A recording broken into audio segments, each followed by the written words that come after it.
Her mouth twisted into a victorious smirk as the judge announced the ruling. "That's the kind of grin that doesn't just mock, it annihilates you," her lawyer commented, tossing a smug glance in my direction. "The house, the business, the children, all awarded to Mrs. Rivers." The gavel's sharp rap against the wood sealed the decision, and she leaned toward me, her voice a soft whisper meant only for my ears. "Go on, try to challenge me," she murmured, her words dripping with the sweet sting of triumph. "I'm untouchable. 8 years of marriage erased. 12 years of tireless effort stolen. $8.7 million in savings now hers alone. She left me with an empty apartment and a lawyer's invoice I couldn't pay.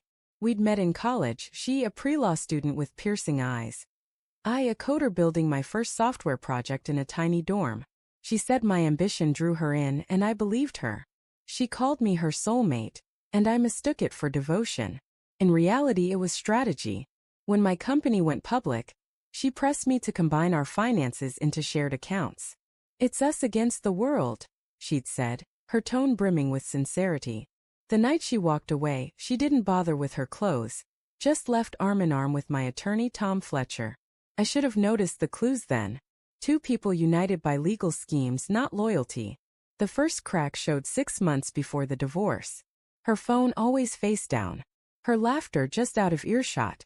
Then came the evening she returned, her clothes tinged with the sharp metallic scent of Tom's expensive cologne.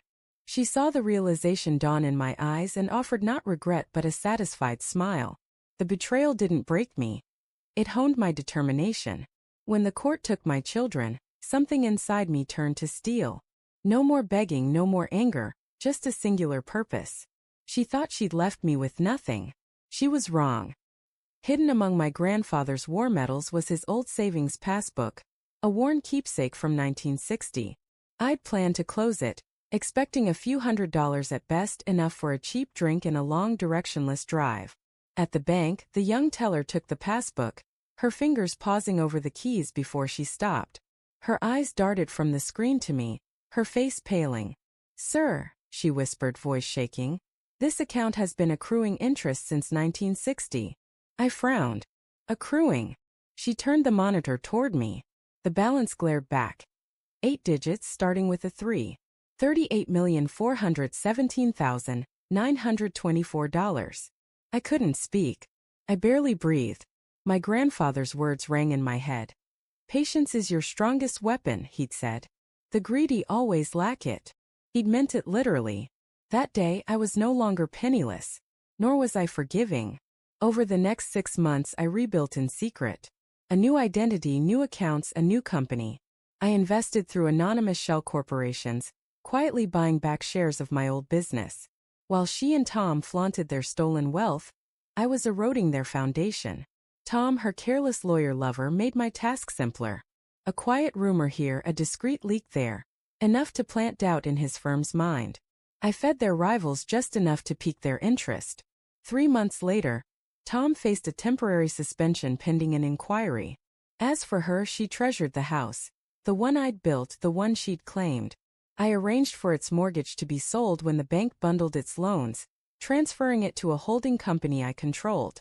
When she missed 2 payments, distracted by her newfound freedom, I initiated foreclosure. The notice arrived on their anniversary, a chilling surprise at her door. I didn't stop there. She'd poured her fortune into a single trust, believing it untouchable.